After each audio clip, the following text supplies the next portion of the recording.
Om.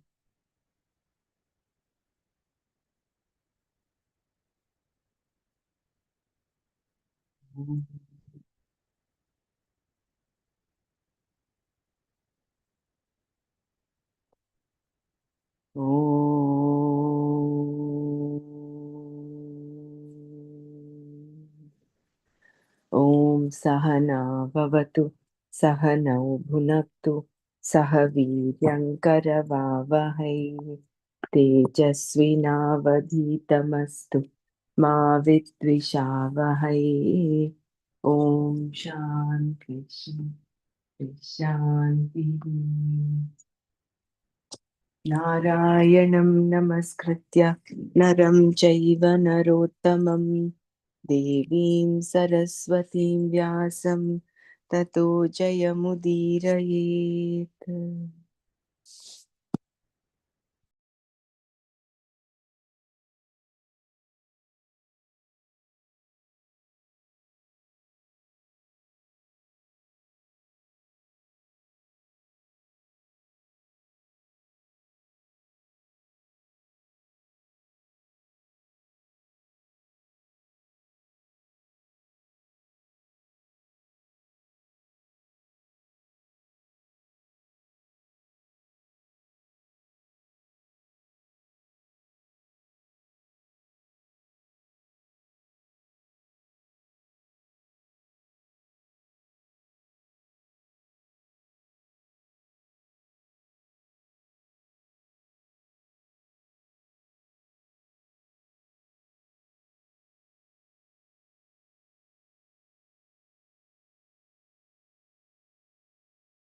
Jai Gurudev. We were doing verse number 56 yesterday. Just go back and recap that. दुःखेष्वनुद्विग्नमनाः सुखेषु विगतस्पृहः वीतरागभयक्रोधः स्थितधीर्मुनिरुच्यते. The one who is not affected by adversities, who is without yearning for pleasures, and is free from longing, fear, and anger, is said to be a wise person whose knowledge remains.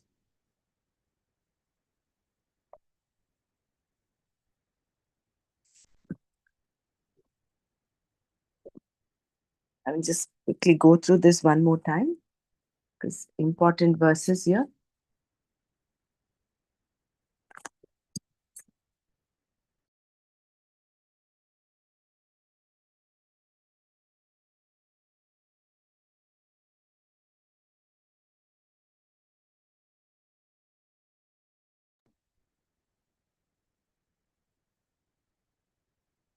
Arjuna's question, as we have seen, was answered completely in the previous verse. Which was what? What was the previous verse? Prajahati yada kaman sarvan parthamanogataan atmanyevatmanadishta stitaprajnasadojit. And then we saw how it is not giving up all desires, but giving up binding desires. And not just that, the person is happy by himself, with himself. So whether his desires get fulfilled or not, he is free from those binding desires. Atmanevatmanatushtaha sthita prajnastadochate. And one who realizes that he is the unlimited, eternal, eternal and full Atma, there, there is nothing else he needs to do. And these binding desires bring in the aspect of kartritva, doership. But when a person realizes that he is nothing but Atma, there is no doership left. So, although Arjuna's question was fully Arjuna's question was Tita Prajnasya Ka Bhasha. He wanted to know how he speaks, how does a Tita Prajna speak, talk, walk, eat, etc. But Krishna answered that question in spirit. He gave him the characteristics of a person.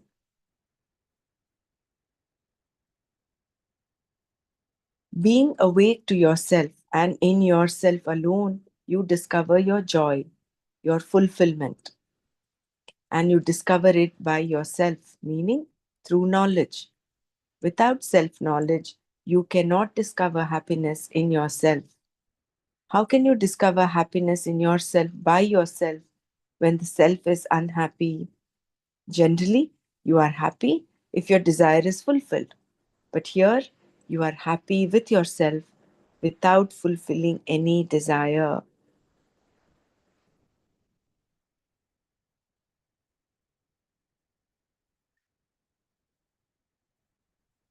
So, this happiness is independent of any fulfillment of any desire.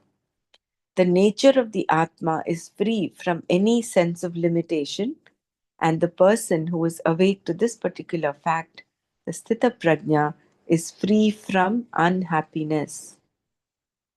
As desires arise in his or her mind, the person is not affected by them because of being happy with himself or herself. This, then, was how Krishna described the characteristics of a person of wisdom when Arjuna wanted to know how a wise person responds to the world.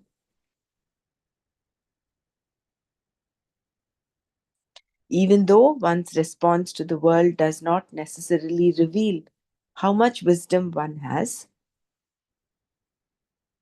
still Arjuna thought that the spontaneous expressions of a wise person interacting in the world would reflect those values to be cultivated assiduously by a seeker and would therefore serve as a handy reference. Knowing how a wise person expresses himself or herself in the world is not for judging whether a person is wise or not.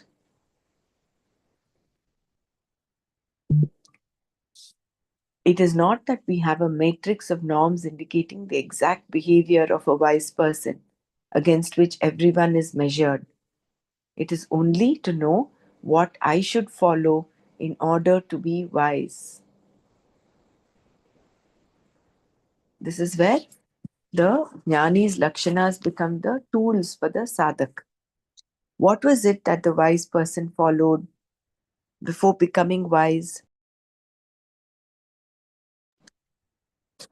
that made him or her wise and that continues as the spontaneous expression of the person? This is what Arjuna really wanted to know because the characteristics of a Sthita Prajna become the very means, the sadhanas, to be followed by a mumukshu. Krishna understood this to be the spirit of Arjuna's question and answered it accordingly.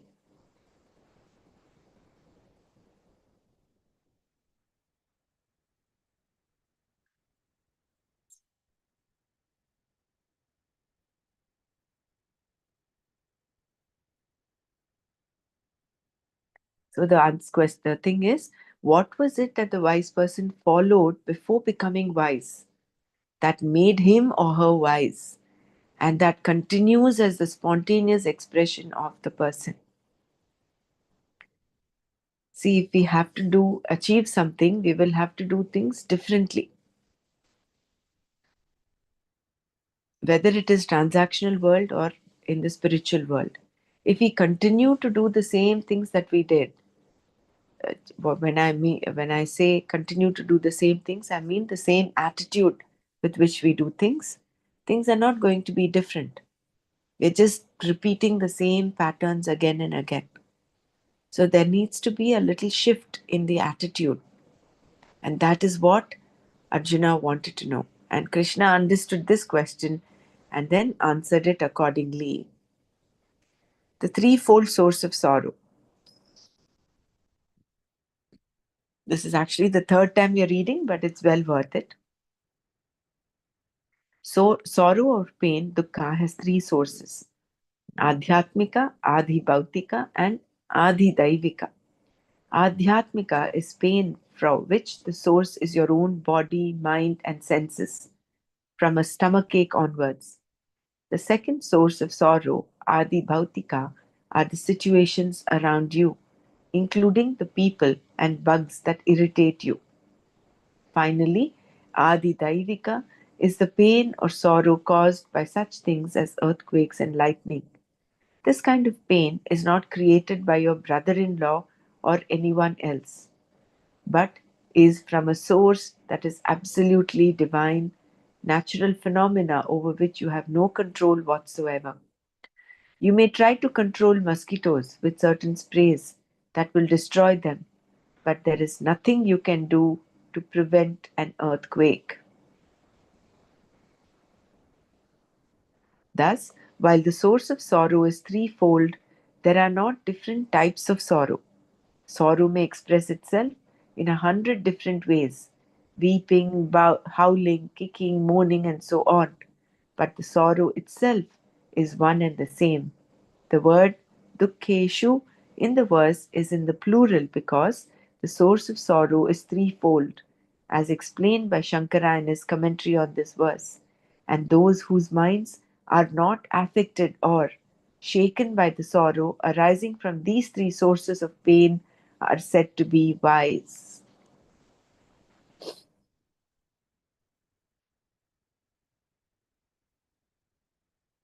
So, accepting oneself as well as others, and accepting all that is happening as part of natural phenomena, being at peace with what is happening, and not getting that, not getting, letting our mind be carried away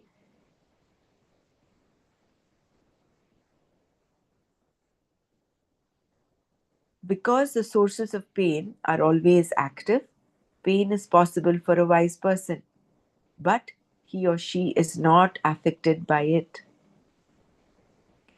Sources of pain are always active, so there's never an ideal time when you do not have sources of pain. As long as you're in the world, there will be these pairs of opposites, sukha and dukkha. What then is the response of a wise man when his head aches? Will his head ache is the first question. Or let us start from the very beginning. Does he even have a head? Yes, and because the wise man continues to have a head, it may ache.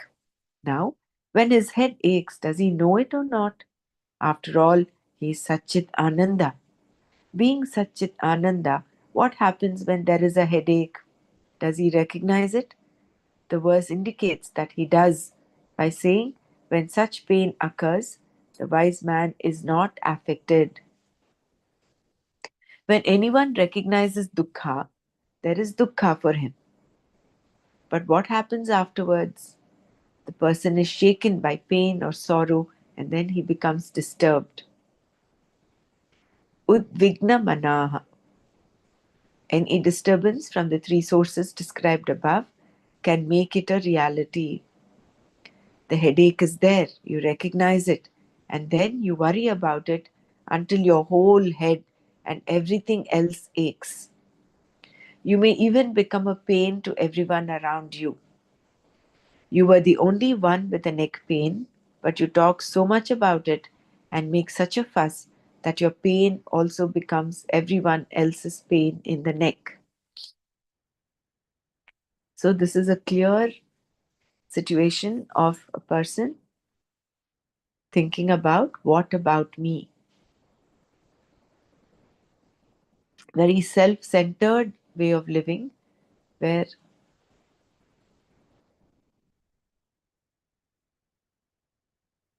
any of the sources of sorrow can put him off track. Udvigna mana, he becomes disturbed. He's off center.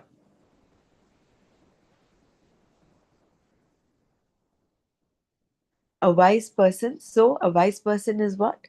Ud Dukesh Vanudvignam, Anudvignamana. He is without he is without that disturbance. He remains centered.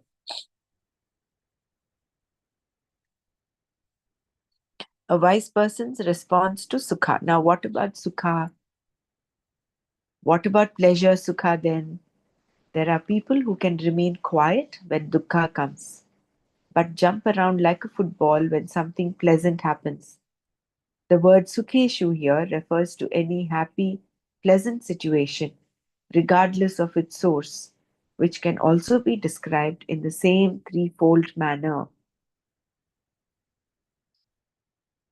So, what is the threefold manner?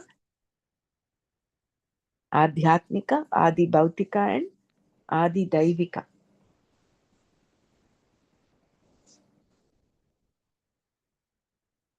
Sukha can come from your own sensory pleasure, from some external event, or yearning for such pleasures. Sukheshu Spriha.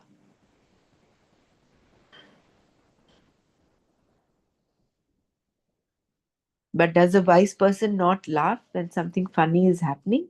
Yes, but there is no encore once more from the person, no longing. Recognizing both pain and pleasure, he or she is not carried away by either of them. Sukheshu vigata sprihaha, dukkeshu anudvigna manaha. This characteristic then becomes a sadhana for a mumukshu.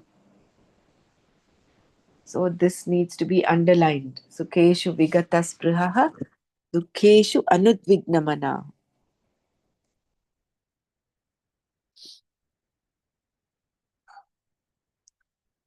Shankara in his commentary to this verse gives the example of fire. If you feed the fire with more wood, it will grow even more. Anuvivardhate. In keeping with the fuel that has been offered, it grows to become a big conflagration. When you first light a fire, it always starts as a flame. But set one match to a tank of gasoline and you have an instant conflagration. Conflagration is a flame, is a big, huge fire. Thus, the more the fuel, the more the fire. Unlike the fire, Shankara said, the wise person Sukha resolves in himself or herself, in his or her fullness.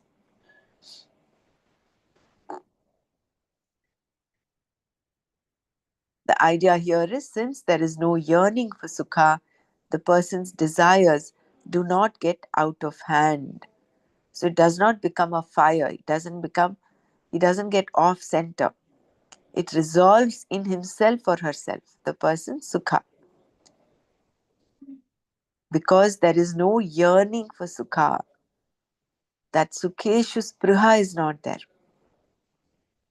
Why? Because Atmani eva Atmana Tushtaha. He is content and fulfilled by himself, with himself. This is exactly what Gurudev was sharing, and I shared that Insta reel where he says when a person recognizes and realizes that bliss within, he stops going out after the worldly pleasure. He's not engulfed by Maya. The clutches that Maya has on him, the hold that Maya has on him will loosen up. Krishna also said in this verse that one who is not swept away by either sukha or dukkha is free of likes, fear, and anger. He is Vita Raga Bhaya Krodha. Freedom from raga implies freedom from dvesha also. They are a pair. When one is mentioned, the other is automatically understood to be included. In other words, they go together. The happiness of those who are not in the hands of ragadveshas is not determined by their ragadveshas. Their ragadveshas do not affect their being happy with themselves. The ragadveshas no longer have any teeth. They may be baby ragadveshas or old ragadveshas, but either way, they do not bite because they cannot bite. They can only be enjoyed. This is why the ragadveshas of the wise are referred to as non binding. They are toothless.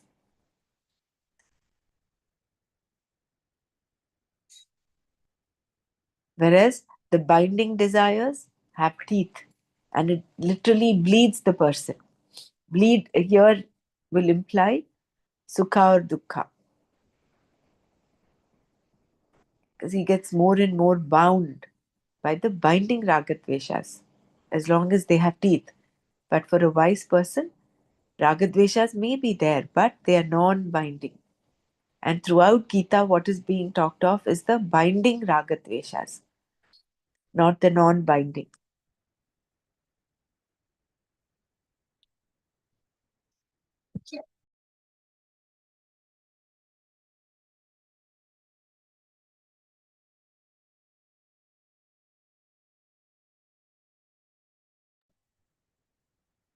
The absence of fear. So, Vita Raga Bhaya Krodha. So, one is Raga. Raga implies Dvesha as well. So, a person who is Dukhesh Vanudvigna Manaha and Sukheshu Vigatasprihaha is free from Raga, free from Bhaya and anger. The absence of fear. Once Raga is gone, fear also goes. Fear exists only when desire is there, and desire is there only when Raga Dvesha is there. Kama indicates duality. They're very important sentences that we need to follow. So, fear exists only when desire is there, and desire is there only when Ragadvesha is there. Kama indicates duality. It is due to the notion, I am this much alone. Everything else is other than me, and I have to get it. Thus, there is duality, meaning that there is a difference between Jiva, the individual, and Ishvara, the Lord. Jiveshwara Bheda. Naturally, then, there will be fear because a difference between the individual and the Lord implies duality between the individual and the world.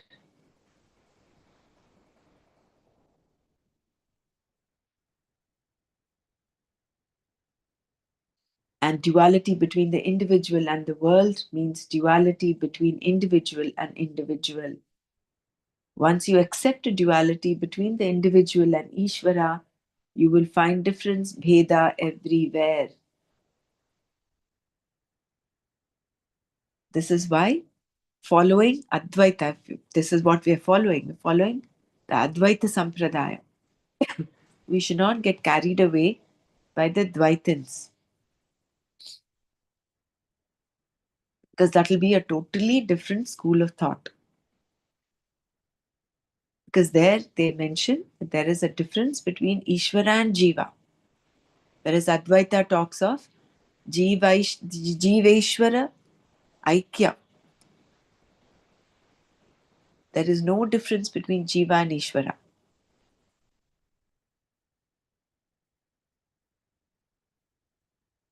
Brahma Satyam Jagan Mithya Jivo Brahmaiva Naparaha is what Shankara says, what Shruti says, right? So, therefore, it is important because out there is so much of information, so many videos, reels, everything looks very flowery, very nice. But we will have to use our discrimination in following the correct sampradaya. Otherwise, the mind gets carried away.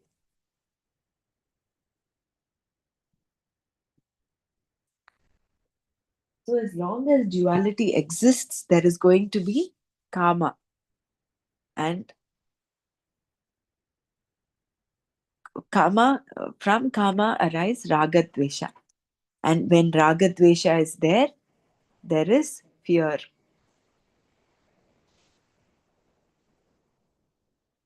If you think you are different from Ishvara, you will think that you are different from the world and from everyone else in the world.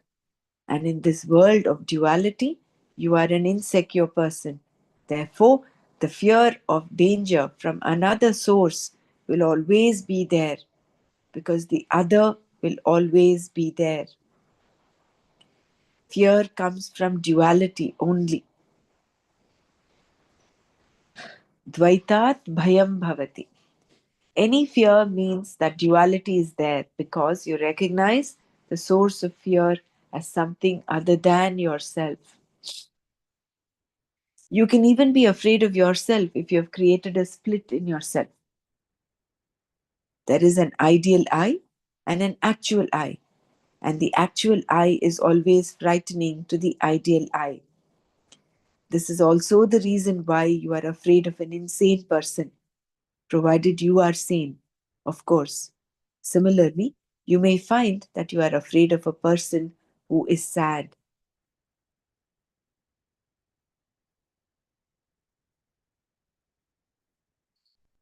Because sadness your is not the ideal. So whether you are sad or the other person is sad, you are afraid. Why? Because you're able to see the other.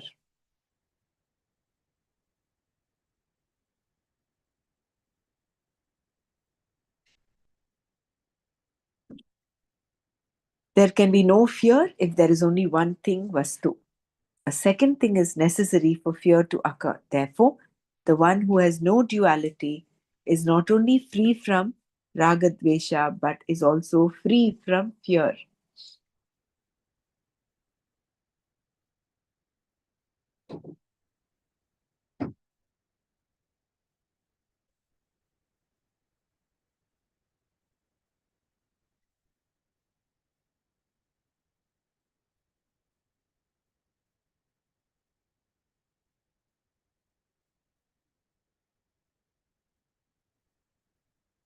Anger also goes. Lastly, a wise person is free from anger, which is nothing but another form of raga.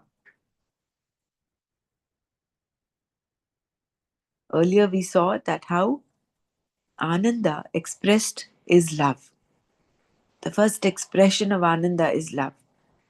And that, in its pure form, undistorted form, is the flood of all the human values of giving, friendship, compassion, help, helping nature, all of that. Whereas when it is distorted, it becomes negative. When it is distorted, karma arises. And from karma, all the flood of negative emotions come. So, therefore, anger is nothing but another form of raga. The desire itself is transformed into anger. First, the desire is in a very benign form, and then it is transformed into another form, an ugly form called anger. We will be seeing this later in the chapter. Kamat krodha abhijayate. When what I want is not accomplished due to some obstruction, that very karma turns into anger, whose target is the obstruction. Whatever is obstructing my desire becomes the object of my anger.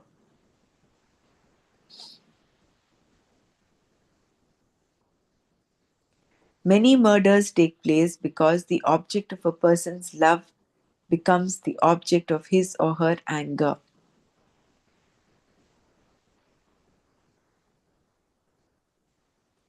The man does not kill the loving woman, he kills only the obstinate, unwilling woman. And then he will cry for the loving one. Isn't this what happens when we get angry with someone? First, we are angry, and then we are angry that we got angry.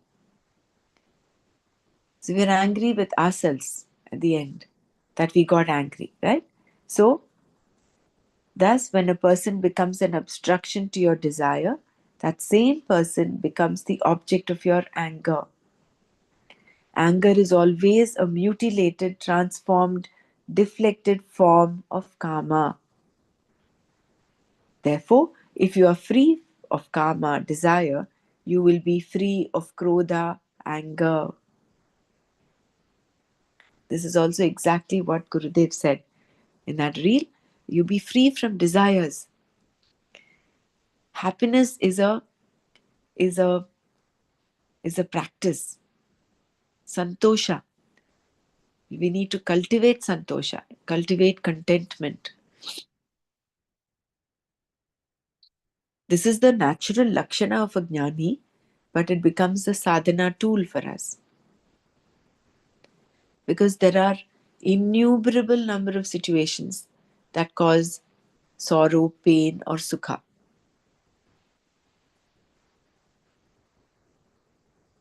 So, how do we deal with them? We deal with them in the same way that the jnani spontaneously responds to situations that cause sorrow or pleasure. So, dukkeshvanudvigna manaha, sukeshu vigataspruyaha. And then what happens? Vita raga bhaya krodha. And then we are free from the clutches of raga, bhaya, and krodha.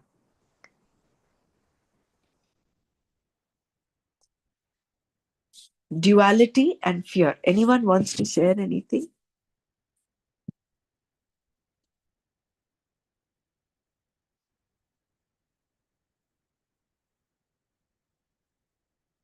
The word bhaya, fear, was put between the words raga and krodha because of its special significance, which is dealt with very well in the Shastra.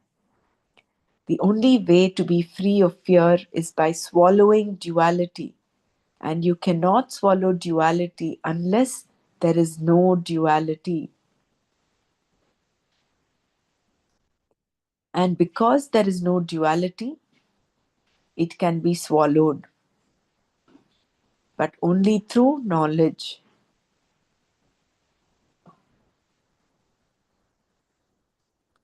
This is the only way of getting rid of fear. Wherever there is duality, there is fear. Fear of mortality, fear of being put down, fear of being small, fear of not making it, and so on.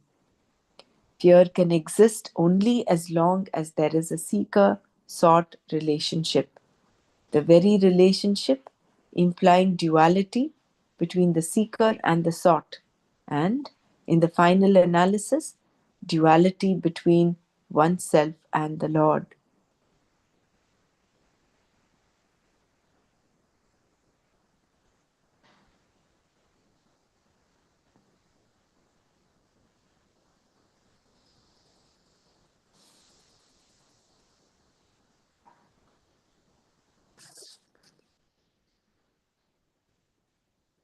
Any small division whatsoever is enough to cause fear. Even to say, Ishvara is everything and I am a part of him is enough.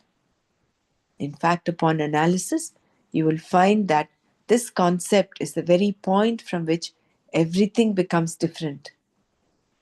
This difference is born out of a natural lack of inquiry, avichara or non thinking. And if after inquiry, duality is still there, it is a tragedy. Because the Upanishads expect this kind of thinking or non thinking, they address the topic thoroughly, pointing out that as long as there is any division whatsoever, fear cannot be avoided.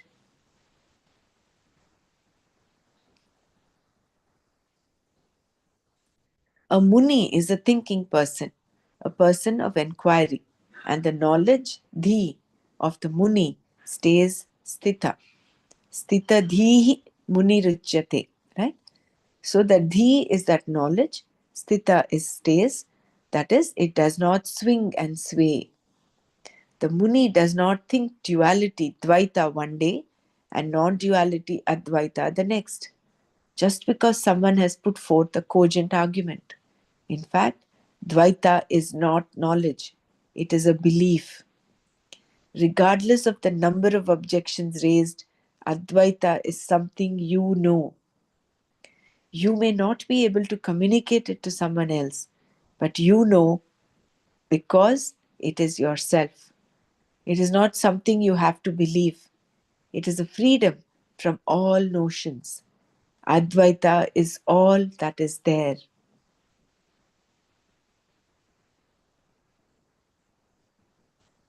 That I am.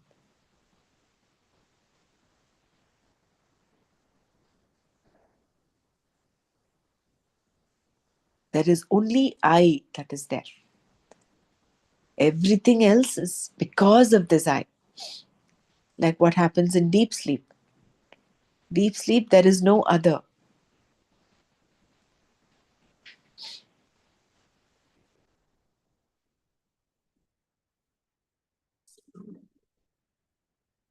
We have seen that the person whose knowledge stays is called a sthita prajna, a wise person. Sannyasi is also a word to point out jnana nishta, one whose knowledge is firm and abiding. This word was brought in by Shankara here because he did not think that one could be a jnani without being a sannyasi. As we proceed, we shall see that Shankara's sannyasa is always jnana, nothing less.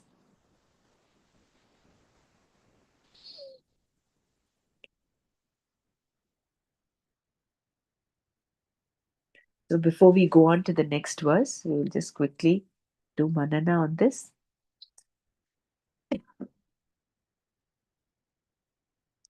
So Dukkeshvanudvigna Manaha Sukheshu Vigata Sprihaha Vita Raga Bhaya Krodha Stitadhir Munirachyate. Such a beautiful verse for contemplation and for us to follow as sadhaks.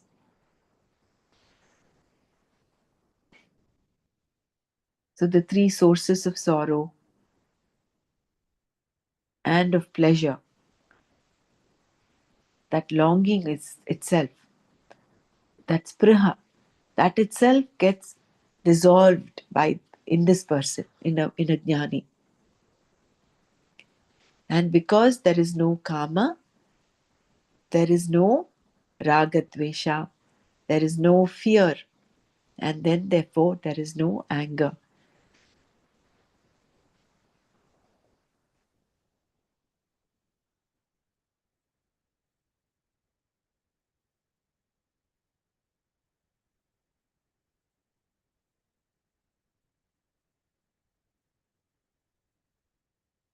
Bhaya requires the other to be there. So as long as the person thinks of two, that is Jiva Ishvara Bheda is there, therefore he sees the world as different from him. When he sees the world as different from him, he sees individuals as different from him. Sometimes he sees himself, the actual I and the ideal I, as also different. And he's fearful of that. So see the fear, the root of fear. The root of fear is the other. Dvaita is the root of fear.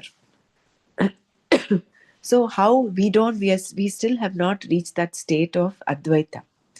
But what do? We hold on to this vichara, this inquiry. Hold on to the words of the Shruti with Shraddha. And at least that concept of Shivoham, Shivoham.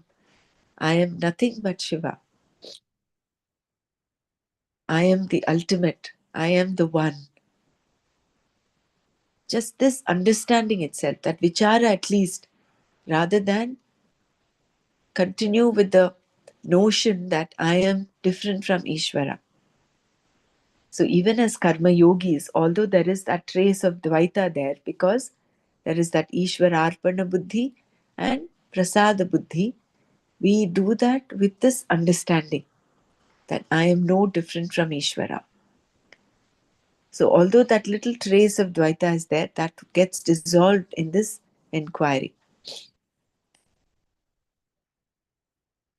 And anger is nothing but when what you want, your karma, is obstructed, that turns into anger.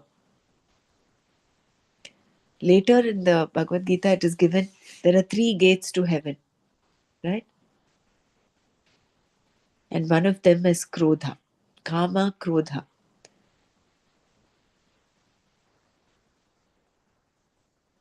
And there are three sources of dukkha also, na? Adhyatmic, Adidevik. Can't hear you properly. Yes, yes. You can't hear me? Mhm. Yeah, right now I am hearing. Okay, Yeah. thank you.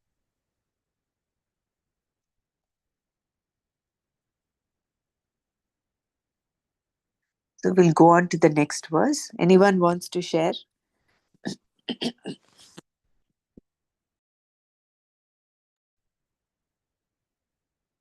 So desire is one source, and these three other sources, Adhyatmic, Adidevik.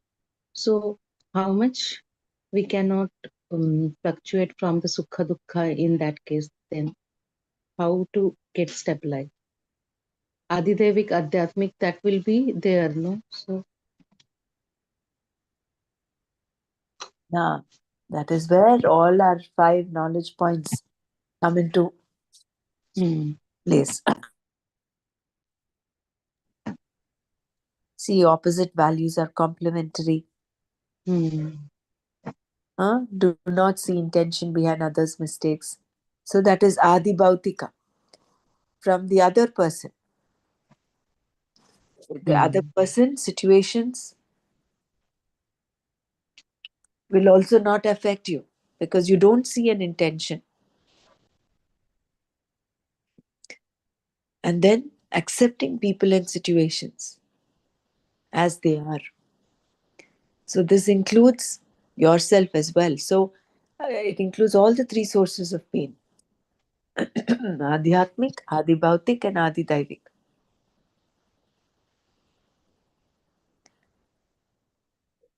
And then when you look at the present moment is inevitable, you are accepting every moment as it is. Then where is the question of getting off center?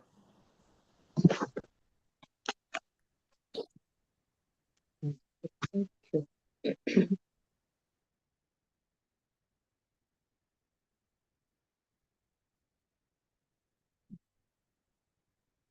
So these the happiness points that we've got, Gurudev has kind of uh, has filtered the whole of Bhagavad Gita and given us in a nutshell.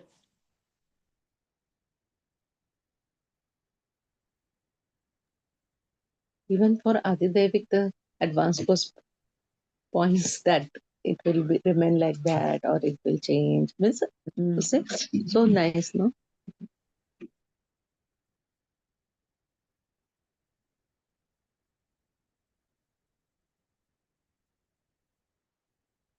See, we have all this as knowledge, as concepts, but we just have to put it into practice. That is the whole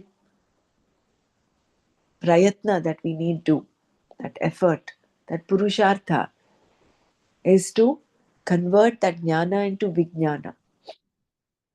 Very easy to talk about it, but living it,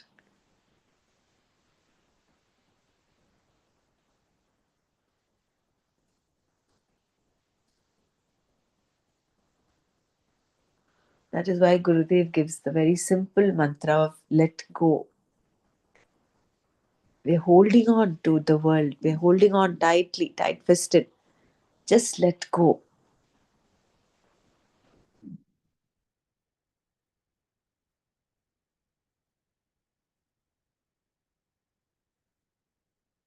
Hmm.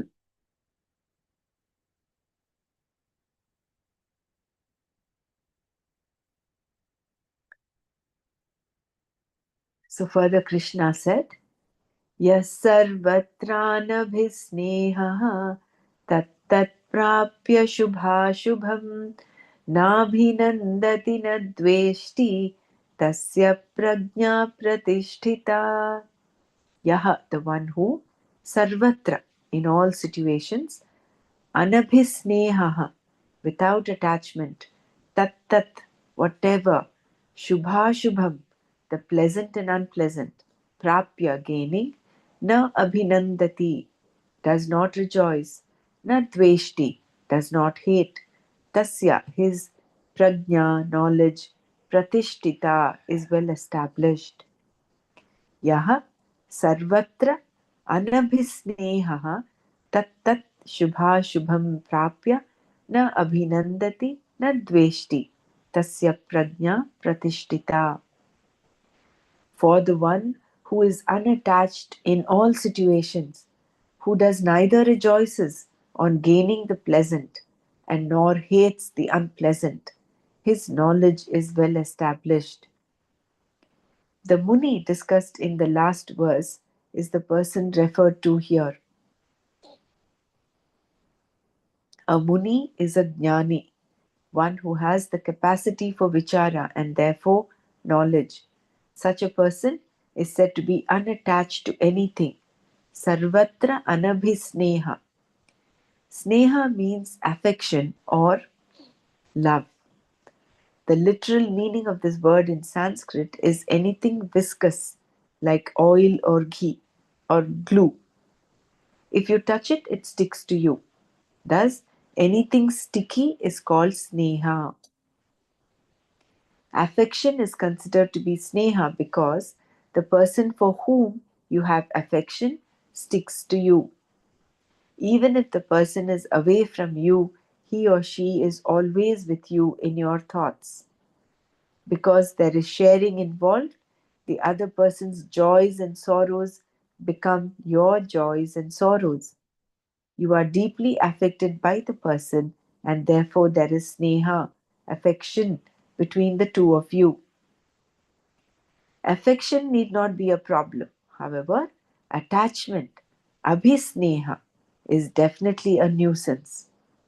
When a mother has affection for her child, there is no problem because the child needs the affection in order to grow well, to be fondled, talked to, listened to, and cared for, all of which is sneha, is very important for the child's growth. But what usually happens is that affection becomes attachment, and attachment means there is a strangulation of some kind.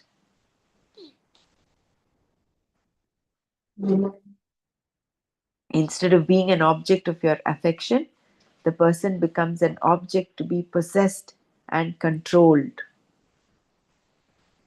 Just give me a second, yeah.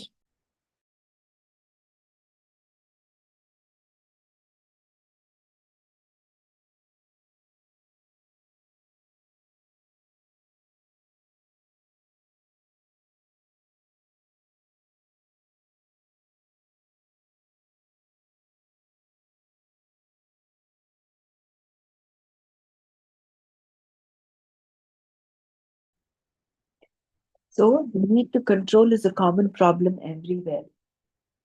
It is also a very old problem, which is why Krishna addressed it in this verse. Attachment is not there for a wise person. His or her heart is never caught anywhere. It is always free and in its own place. In fact, most of us have empty hearts because that which is our heart has been distributed in little bits to various places. A little bit in the furniture, another bit in the carpet, and still other bits in your bank balance, and a variety of other things. All that is left is a ticking heart. Everything else has been liberally distributed around and about.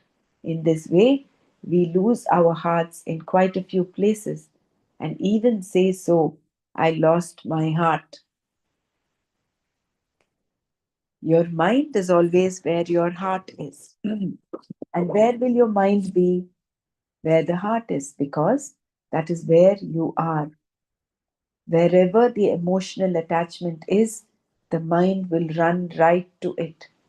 Thus, the heart being in 100 different places, the mind attempting to keep pace with it necessarily goes to the same 100 places and, in fact, finds it quite difficult to cope with all the travel. A person who has a wound involving pain and a little swelling will look at the wound every few minutes and stroke it ever so gently. Because there is pain and a lot of healing activity going on, the wound receives all of the person's love and attention. The mind goes there because the heart is there. The whole system naturally wants to fight it out and will certainly not allow the mind to dwell upon the meaning of Satchidananda at this time. Thus, our attachment is towards many things and many places, including heaven, none of which attracts the wise. Underline that phrase. None of this attracts the wise. Any description of heaven that you can think of, no matter how seemingly perfect, will not interest a wise person. He or she is one who is not caught up anywhere, whose heart is with him or her and never gets lost. Such a person may have love, friendship, affection, and care, but nothing more. This is why the prefix abhi is added to the word sneha. That the wise person may have affection but no attachment is evidenced throughout the Upanishads and the Gita. Krishna definitely had affection for Arjuna when he said, "Oh, my friend, I am teaching you because you are my devotee and I am your friend." He talked to him very fondly. We find many expressions in the Upanishads meaning Soumya, oh, pleasing one, etc., referring affectionately to a student. The point is that while there is affection, there is no attachment. Attachment helps no one, definitely not the mumukshu. The verse also tells us that the wise person does not dance for joy over desirable situations or hate undesirable situations. Shubhashubham tat tat prapya na abhinandati na dveshti. The word Shubha means that which is good, auspicious, pleasant, and desirable. And Ashubha means that which is unpleasant, like death, disease, and so on. To hate an undesirable situation is nothing but refusal to accept a fact. A wise person does not hate a given situation, meaning that he or she accepts it as it is and therefore does not subject himself or herself to sorrow. In the face of both the pleasant and unpleasant, the auspicious and inauspicious, the wise person is the same. Samaha for a yogi. For a yogi, it is a matter of attitude, born of a certain understanding, whereas for a jnani, it is a natural, spontaneous expression. This is the only difference. See, see, for a yogi, yogi here is a karma yogi. It's a matter of attitude, born of a certain understanding. Whereas for a jnani, jnani means sannyasi. Sannyasi means vidvat sannyasi. That is a person. A sannyasi is already accomplished. It's a natural, spontaneous expression. In his commentary on this verse, Shankara confirms that the one who remains the same in the face of both pleasant and unpleasant situations is well established in knowledge. This is because the person is freed from the swings of joy and sorrow, elation and depression. There are no stock market highs and lows because the person's knowledge is born of Atma Anatma Viveka, discrimination between the real and the unreal. Krishna described the same person further in the next verse.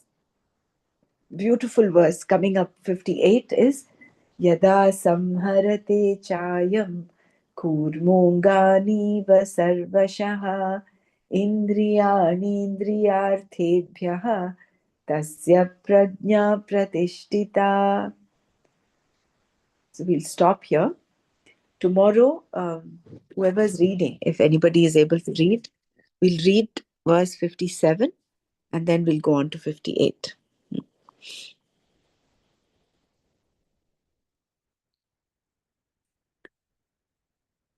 So let's just close our eyes and do a little bit of inner reflection and just come up with at least one sentence. What is our takeaway from this verse? Yes, sarvatranabhisneha तत्तत्प्राप्य शुभाशुभं नाभिनन्दति न द्वेष्टि तस्य प्रज्ञा प्रतिष्ठिता.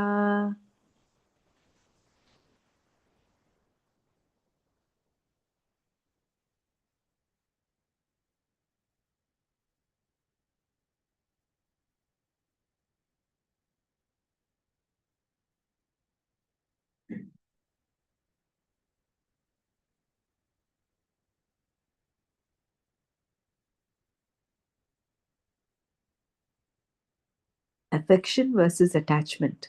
You can have affection, but not attachment, because the attachment takes you away from your center.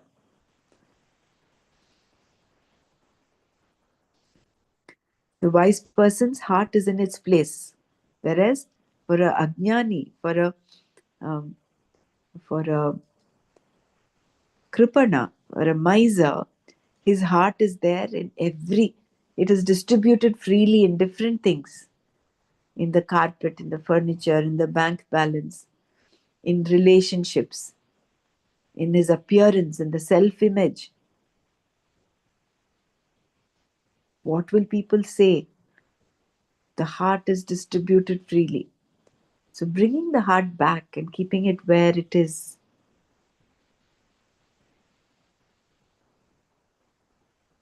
Because wherever the heart goes, the mind goes. And it's so beautiful that we have this journey from the head to the heart. Keeping yourself there in the heart, keeping it full of affection, love, but not attachment. That sneha is something that is sticky. We should be free like air. We should be non-sticky. Do not let things stick to us. Because with attachment comes that sense of control. You want to control everything around you.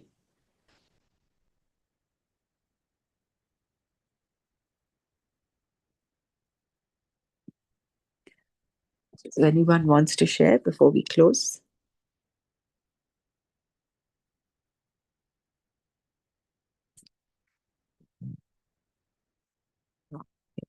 Close, yeah? ॐ लोका समस्ता सुखिनो भवन्तु. ॐ शान्ति शान्ति शान्तिः. ॐ तत्सत् श्रीकृष्णार्पणमस्तु. जय गुरुदेव.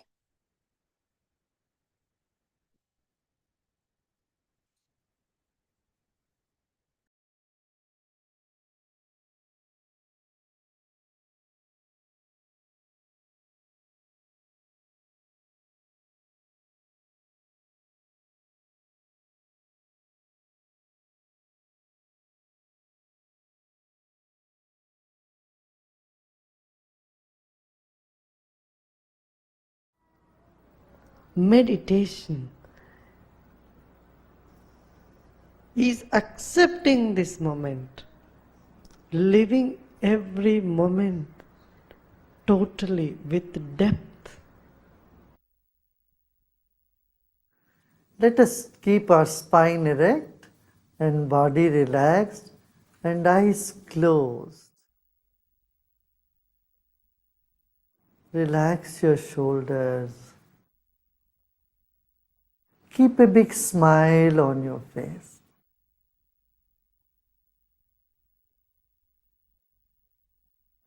You're sitting like the statue of Buddha, very serene and with a serene smile on your face. Relax your body.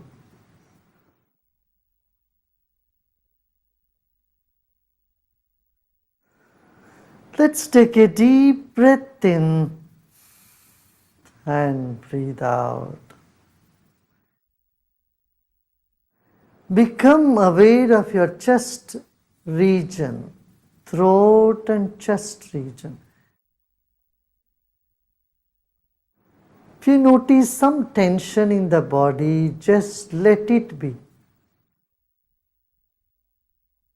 Except those parts of the body where you feel a tension, the other parts are in comfort. Other parts are at peace. Become aware of that also.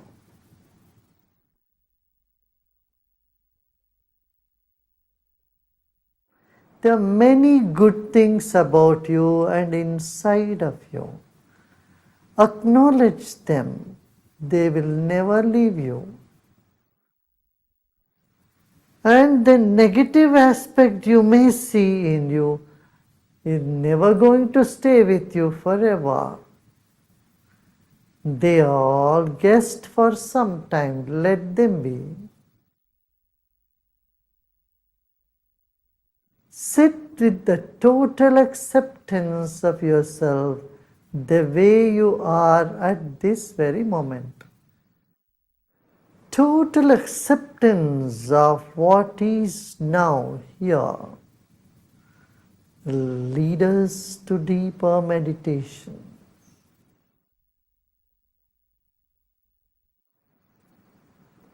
Let go of all the effort.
Om Shanti Shanti Shanti.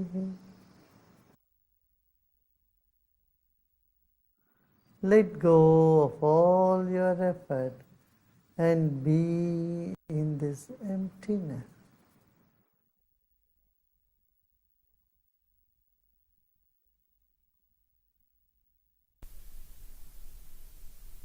And slowly and gradually become aware of body and surroundings. and you may gently open your eyes.